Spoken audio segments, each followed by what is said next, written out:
পেয়েছেন জুনায়েদ সাকি, নূর, ববি হাজ্জাজ। বিএনপির মন্ত্রিসভায় জায়গা পাচ্ছেন দুজন টেকনোক্র্যাট মন্ত্রী। অন্তর্বর্তী সরকারের উপদেষ্টা থেকে মন্ত্রী হচ্ছেন খলিলুর রহমান, দায়িত্ব পাচ্ছেন পররাষ্ট্র মন্ত্রণালয়ের। মন্ত্রিসভার শপথের পর রাষ্ট্রপতির পদত্যাগের গুঞ্জন, আলোচনায় আছে বিএনপির 3 প্রবীণ নেতার নাম। তারেক রহমান নেবেন চূড়ান্ত সিদ্ধান্ত। নতুন মন্ত্রী প্রতিমন্ত্রীদের শপথ অনুষ্ঠানে যাবেন না এনসিপির এমপিরা।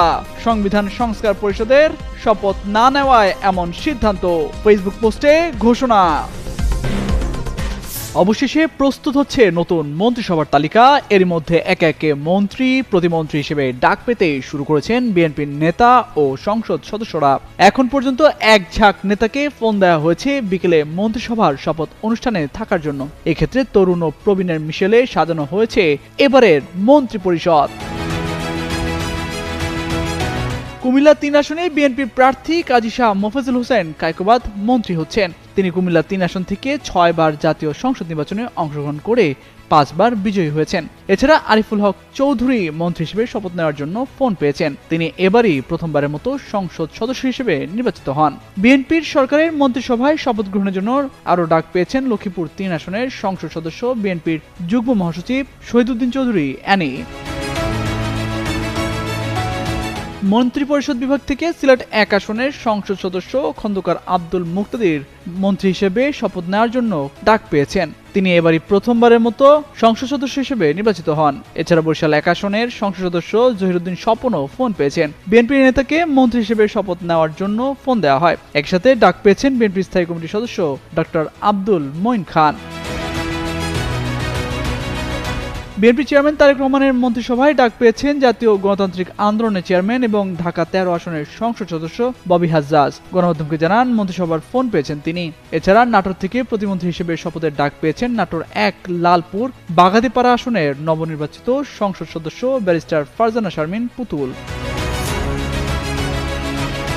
বগুড়া 2 আসন থেকে নির্বাচিত মীর শাহে আলম প্রতিমন্ত্রী হিসেবে শপথ নেওয়ার জন্য ফোন পেয়েছেন। তিনি বগুড়া 2 আসন থেকে এমপি মনোনীত ধানের শীষ প্রার্থী হিসেবে জয়ী হয়েছেন। একই সাথে পটুয়াখালী 3 আসন থেকে নির্বাচিত নুরুল হক নূর প্রতিমন্ত্রী হিসেবে শপথ নেওয়ার জন্য ফোন পেয়েছেন। এদিকে কিশোরগঞ্জ 6 আসনের নবনির্বাচিত সংসদ সদস্য শরীফুল আলমকে প্রতিমন্ত্রী হিসেবে শপথ নেওয়ার জন্য ফোন দেওয়া হয়। বিএনপি থেকে নির্বাচিত এই সংসদ সদস্য এবারই প্রথম নির্বাচনে জয়ী হয়ে আজ সংসদ সদস্য হিসেবে শপথ নিয়েছেন। তিনি মুঠোফোনে প্রথম আলোকে প্রতিমন্ত্রী হিসেবে ফোন পাওয়ার কথা জানিয়েছেন। একই সাথে চাঁদপুর 1 আসনের সংসদ সদস্য এহসানুল হক মিলনকে ফোন দিয়েছে মন্ত্রী পরিষদ বিভাগ। এর আগে 2001 সালে খালেদা জিয়ার সরকারের শিক্ষা প্রতিমন্ত্রী ছিলেন তিনি।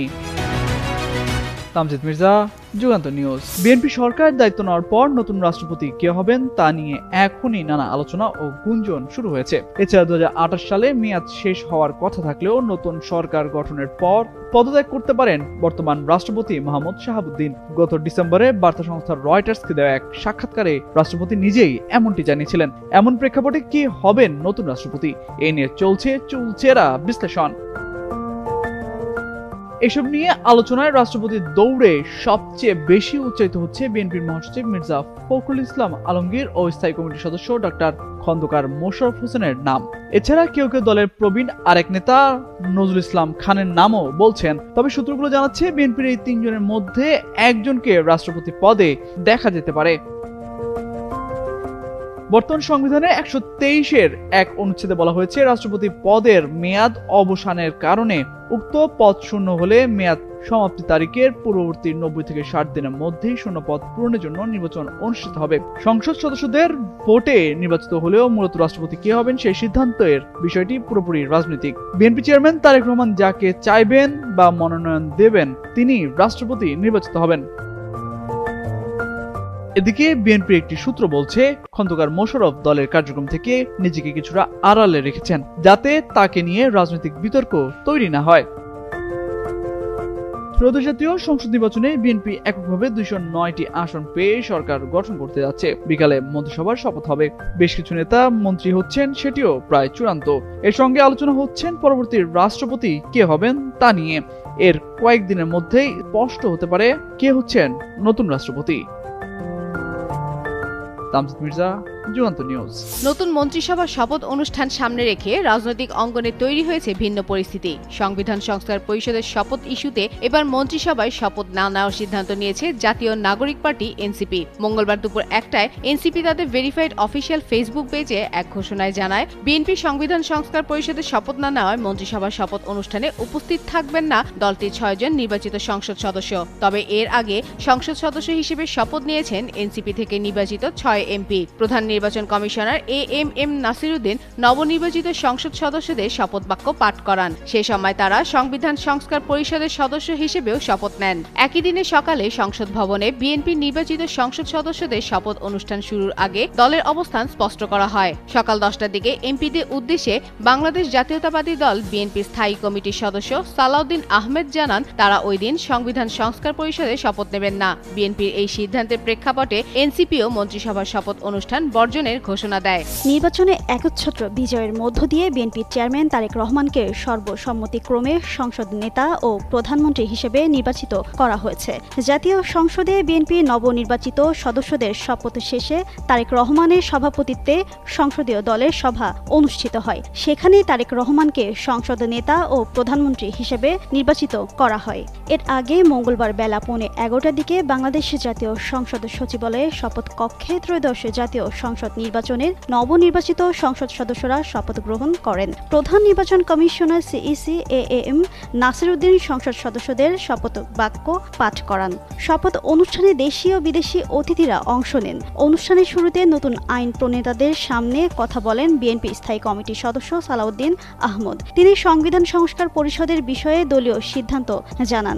শপথ নেওয়ার পর সংসদ সদস্যরা শপথপত্রে সই করেন।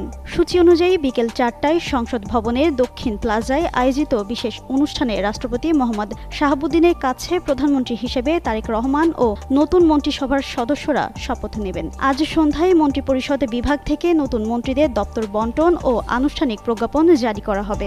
অবশেষে জাতীয় সংসদ ভবনে শপথ নিয়েছেন জুলাই পরবর্তী সংসদের নতুন সদস্যরা। সকালে এমপিদের শপথ পাঠ করান প্রধান নির্বাচন কমিশনার এএমএম নাসিরউদ্দিন। সকাল থেকেই সংসদ ভবনের গেট দিয়ে নবনির্বাচিত এমপিদের গাড়ি প্রবেশ করতে শুরু করে। এদিন সংসদ ভবনের শপথ কক্ষে প্রধান নির্বাচন কমিশনের কাছে 3 ধাপে প্রতি ধাপে 100 জন করে নবনির্বাচিত সংসদ সদস্য শপথ নেন। এরপর দুপুরে বিএনপির সংসদীয় দলের বৈঠকে আনুষ্ঠানিকভাবে তারেক রহমানকে সংসদ নেতা নির্বাচিত করা হবে।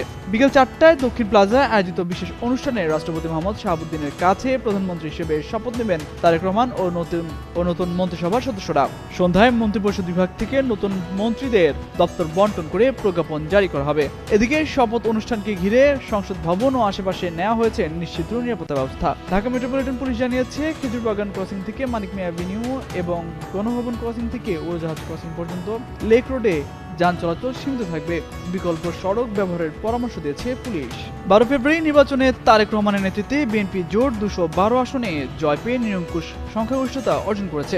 বাংলাদেশের ইতিহাসে এটি বিএনপির ষষ্ঠবারের মতো রাষ্ট্রীয় ক্ষমতায় প্রত্যাবর্তন। অন্যদিকে 68টি আসন নিয়ে সংসদের প্রধান বিরোধী দল হচ্ছে বাংলাদেশ জামায়াত ইসলামী। দলটির সংসদীয় নেতা হিসেবে নির্বাচিত হতে যাচ্ছেন ডক্টর শফিকুর রহমান। ত্রয়োদশ জাতীয় সংসদ নির্বাচনে বড় জয় পাওয়ায় প্রায় 20 বছর পর পুনরায় সরকার গঠন করতে যাচ্ছে বাংলাদেশ জাতীয়তাবাদী দল বিএনপি। দলের চেয়ারম্যান তারেক রহমান প্রধানমন্ত্রী হিসেবে দায়িত্ব নেবেন, এই বিষয়টি আগেই নিশ্চিত করা হয়েছে। এই প্রেক্ষাপটে আলোচনায় এসেছে ছায়া মন্ত্রিসভার ধারণা। জামাত নেতা ও সুপ্রিম কোর্টের আইনজীবী শিশির মনির এবং জাতীয় নাগরিক পার্টি এনসিপির মুখপাত্র আসিফ মাহমুদ সজীব ভুইয়া সম্প্রতি সামাজিক যোগাযোগ মাধ্যমে ছায়া মন্ত্রিসভা গঠনের ঘোষণা দিয়েছেন। এই ঘোষণা দেশজুড়ে কৌতূহল সৃষ্টি করেছে। অনেকের মনে প্রশ্ন জেগেছে, ছায়া মন্ত্রিসভা আসলে কি? ছায়া মন্ত্রিসভা হল সংসদীয় গণতন্ত্রের একটি বিশেষ কাঠামো, যা মূলত ওয়েস্টমিনিস্টার পদ্ধতিতে জনপ্রিয়।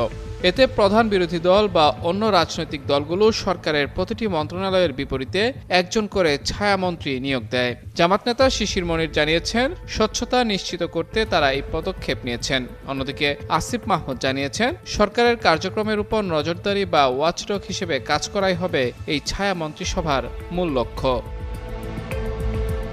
যুক্তরাজ্য ও অস্ট্রেলিয়ায় এই প্রক্রিয়া নিয়মিত ব্যবহৃত হয়। ছায়া মন্ত্রিসভা সরকারের নীতি পর্যবেক্ষণ, সংসদে প্রশ্ন তোলা এবং জবাবদিহি নিশ্চিত করার পাশাপাশি বিরোধী দলের রাজনৈতিক প্রশিক্ষণের মাধ্যম হিসেবেও কাজ করে। বিশ্লেষকরা মনে করেন এটি বিরোধী দলের নেতাকর্মীদের প্রশাসনিক কাঠামো, নীতি প্রণয়ন ও বাজেট ব্যবস্থাপনা সম্পর্কে বাস্তব জ্ঞান অর্জনে সহায়ক। একই সঙ্গে এটি জনগণের কাছে বিরোধী দলকে কার্যকর ও প্রস্তুত দলের ইমেজ দেখানোর একটি হাতিয়ার। বাংলাদেশে আনুষ্ঠানিকভাবে ছায়া মন্ত্রিসভা গঠনের নজির নেই। সাংবিধানিক বাধ্যবাধকতা না থাকলেও বিশেষজ্ঞরা মনে করেন এটি দেশের গণতান্ত্রিক প্রক্রিয়ায় জবাবদিহি নিশ্চিত করতে সহায়ক হতে পারে। তাদের মতে রাজনৈতিক অঙ্গনে ভবিষ্যতে ক্ষমতাসীন দলগুলোর নীতি ও কার্যক্রম পর্যবেক্ষণের ক্ষেত্রে এই কাঠামো গুরুত্বপূর্ণ ভূমিকা পালন করবে। তবে আইনি বাধ্যবাধকতা না থাকার কারণে ছায়া মন্ত্রিসভার কার্যকারিতা নিয়ে প্রশ্ন উঠেছে। এখন দেখার অপেক্ষা আসলেও ছায়া মন্ত্রিসভা গঠিত হয় কিনা, আর হলেও কতটা কার্যকর হয় এই প্রক্রিয়া।